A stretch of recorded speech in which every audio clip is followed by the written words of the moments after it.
ఈనాడు అత్యంత పరమ పవిత్రమైనటువంటి దివ్య మహిమాన్వితమైనటువంటి మహాశివరాత్రి.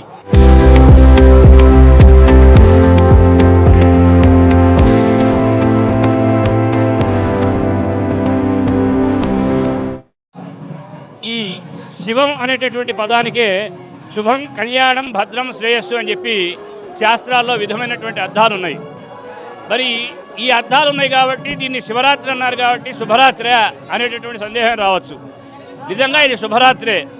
ఎందువల్ల శుభరాత్రి అంటే ఎవరైతే భక్తి శ్రద్ధలతో నదీ స్నానం చేసి ఆ పరమశివుని దర్శిస్తారో వారు చక్కగా ఉపవాసం ఉండి అభిషేకాలు చూసుకొని అత్యంత ప్రియమైనటువంటి శివ పంచాక్షరి ఓం నమ శివాయ, ఓం నమ శివాయ అనేటటువంటి నామాన్ని భక్తి శ్రద్ధలతో జపిస్తారో వాళ్ళకి అక్షయమైనటువంటి శుభాలను ఇహపర సౌఖ్యాలు అంటే ఏంటంటే ఈ జీవించి ఉండగా మంచి అభివృద్ధికరమైనటువంటి మార్పు, జీవితానంతరం ముక్తి, ఇవి లభిస్తాయి అన్నమాట. సహజంగా కొంతమంది దేవతలు కొన్ని మాత్రమే ప్రసాదించగలరు. అంటే ఒకానొక దేవత కేవలం కొద్దిగా శక్తిని ఇవ్వగలరేమో, ఒకానొక దేవత ధనాన్ని ఇవ్వగలరేమో, ఒకానొక దేవత బుద్ధిని, జ్ఞానాన్ని ఇవ్వగలరేమో. కానీ అన్నింటినీ ఇచ్చేటటువంటి దేవత ఎవరయ్యా అంటే పరమశివుడు.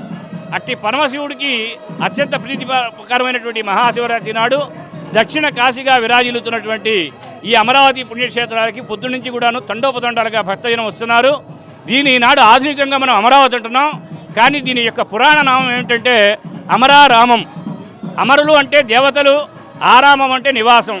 దేవతలు నివసించినటువంటి, దేవతలు నడయాడినటువంటి దివ్యమైన భవ్యమైన మహామహిమాన్వితమైనటువంటి క్షేత్రం కాబట్టి దీన్ని అమరారామం అన్నారు. కాలక్రమంలో అదే అమరావతి అయింది.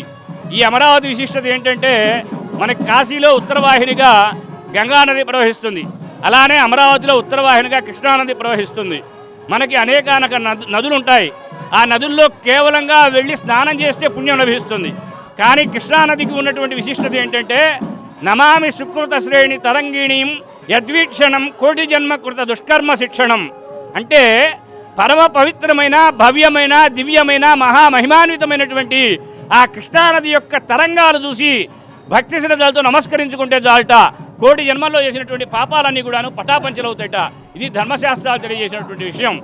అటువంటి ఆ పరమ పవిత్రమైనటువంటి కృష్ణానదికి కనీసంగా స్నానం చేయబోతే కనీసంగా కాళ్ళు కడుక్కొని నమస్కారం చేసుకొని భక్తి శ్రద్ధలతో ఎవరైతే ఆ స్వామి దగ్గరికి వచ్చి ముఖ్యంగా బిల్వదళాలు త్రిగుణం త్రిగుణాతీతం త్రినేత్ర త్రియాయుధం త్రిజన్మ పాప పరిహారం ఏకబిల్వం శివార్పణం అని చెప్పి మనకి శాస్త్రంలో ఉంది. అంటే ఏమిటంటే భక్తి శ్రద్ధలతో ఒక మారేడు దళాన్ని సమర్పించినా సరే 3 జన్మల్లో చేసినటువంటి పాపాలు అనేటటువంటివి పటాపంచలవుతాయి. శివ శివ అనరా చింతలు ఈరురా అని చెప్పి మన పెద్దలు చెప్పారు. మనం ఇంకా వేరే ధ్యాస అనేటటువంటిది లేకుండా కేవలంగా పరమశివుని మీద లగ్నం చేసి మనస్సుని ఓం నమ శివాయ, ఓం నమ శివాయ, ఓం నమ శివాయ అని చెప్పి భక్తి శ్రద్ధలతో ధ్యానించినా సరే అక్షయమైనటువంటి పుణ్యం లభిస్తుంది. ఎందుకంటే ఒక్కొక్క యుగంలో మానవుడు ముక్తి పొందడానికి ఒక్కొక్క మార్గం చెప్పారు శాస్త్రంలో. ఒక యుగంలో దానం చేయమన్నారు, ఒక యుగంలో తపస్సు చేయమన్నారు. అట్టా రకరకాల యుగాల్లో రకరకాలు చెప్పినా సరే కలియుగంలో మాత్రం కలౌ స్మరణాన్ముక్తి అన్నారు. అట్టి స్మరణంలో మరి అనేకమైనటువంటి విష్ణునామాల కన్నా కొన్ని శివనామాలు, ఆ శివనామాల కన్నా ఒక అమ్మవారి నామం శ్రేష్టం అని చెప్పి మరి ధర్మశాస్త్రాలు చెప్తూ ఉన్నాయి. మరి నిప్పై పాతక తూల శైలమడచున్ నీ నామమున్ తప్పుందారును విన్ననంత కభూజ దర్పోద్ధత క్లేశములు తప్పున్ వారును మౌక్తులవుదురని శాస్త్రంబుల్ మహాపండితులు తెలుపుగా తమకింక శంకవులనే శ్రీకాళహస్తీశ్వర అని చెప్పి మహాకవి ధూర్జటి మహాకవి చక్కగా ప్రార్థన చేశాడు. అంటే ఏంటంటే నిప్పై పాతక మహాపాతకములు అంటే ఏంటంటే మహాపాతకములు అనేవి అనేక రాశిగా ఉన్నప్పటికీ కూడాను కేవలం శివ అనేటటువంటి భక్తియుతమైనటువంటి ఒక నామస్మరణ వాటన్నిటిని కూడాను పటాపంచలు చేసి భస్మీభూతం చేస్తుంది. మనకి కుప్పలుగా ఉన్నది ఒక చోట దూరి రాశిగా పెట్టారు. అదంతా తగలబడాలంటే అంత రాశి కలిగినటువంటి నిప్పు వేయరు కదండి. కేవలం ఇంత నిప్పు కణిక వేస్తే అది ఎట్లయితే దగ్ధమవుతుందో తెలిసి కానీ తెలియక కానీ జ్ఞానత అజ్ఞానత అన్నారు. దాన్నే తెలిసి కానీ తెలియక కానీ ఏవైనా పాపాలు చేసినప్పుడు ఆ పాపాలన్నీ కూడాను శివ అంటే చాలు పటాపంచలు అవుతాయి అన్నమాట. అట్టి భవ్యమైనటువంటి దివ్యమైనటువంటి నామం అది. ఈ అమరావతి అనేటటువంటిది పంచాయతన దివ్యక్షేత్రం. సహజంగా మనకి ఇవాళ అనేక మంది దేవతలు వచ్చారు. కానీ పూర్వంగా చూస్తే అంబికం గణనాథం విష్ణు మహేశ్వరం ఇది పంచాయతనం అని చెప్పి 5 దేవతలే దేవతలు. ఆ 5 దేవతలు ఉన్నటువంటి క్షేత్రం ఈ అమరావతి. అంతేకాదు మిగతా పుణ్యక్షేత్రాల్లో చూసుకుంటే మనకి స్వామివారితో పాటు అమ్మవారు కనిపిస్తారు. ఈ పుణ్యక్షేత్రంలో చూసుకుంటే కనుక 4 అమ్మవారు ఇక్కడ కనిపిస్తారు. ఆ అమ్మవారు కూడాను తూర్పు, పడమర, ఉత్తరం, దక్షిణ దిశల్లో ఉండటం మనం గమనించదగినటువంటి విషయం. అంటే ఇక్కడ శక్తి అనేటటువంటిది చాలా ఎక్కువగా ఉంటుంది. ఎవరైతే భక్తి శ్రద్ధలతో ఆ స్వామిని దర్శించుకుంటారో వారికి శక్తి అనేటటువంటిది బాగా లభిస్తుంది.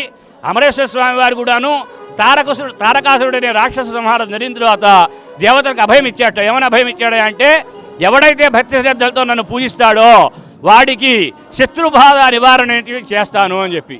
ఏమండి మేము మంచివాళ్ళమండి, మాకు శత్రువులు ఎవరు ఉంటారంటారు. మనలో కామక్రోధాలే మన శత్రువులు.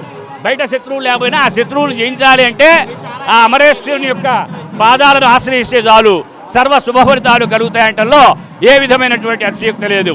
ఓం నమః శివాయ, ఓం నమః శివాయ. చరిత్ర సృష్టించినోడు ఇప్పుడు ఆ చరిత్రని తిరగరాయబోతున్నాడు.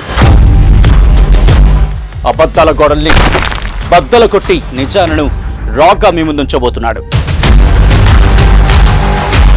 నిజమైన వార్తల కోసం వెంటనే డౌన్లోడ్ చేసుకోండి రా యాప్ని.